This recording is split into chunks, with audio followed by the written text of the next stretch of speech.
সূচক ঊর্ধ্বমুখী গতিতে চলছে শেয়ার বাজারের লেনদেন। মঙ্গলবার ঢাকা স্টক এক্সচেঞ্জ সূত্রে এ তথ্য জানা যায়। সূত্রমতে ডিএসইর লেনদেন শুরুর 1.5 ঘন্টা পর অর্থাৎ বেলা 11টা 30 মিনিট পর্যন্ত ডিএসই এর প্রধান সূচক বা ডিএসইএক্স 25.77 পয়েন্ট বেড়ে অবস্থান করছে 5177 পয়েন্টে। প্রধান সূচকের সঙ্গে সরিয়া সূচক বা ডিএসইএস 7.95 পয়েন্ট বেড়ে আর ডিএস30 সূচক 5.20 পয়েন্টে বেড়ে যথাক্রমে 1164 ও 1911 পয়েন্টে অবস্থান করছে।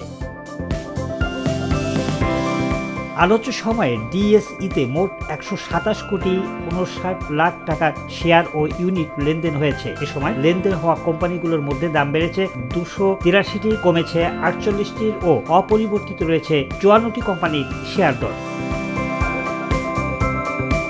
নিউজ ডেস্ক ভোরের পাতা।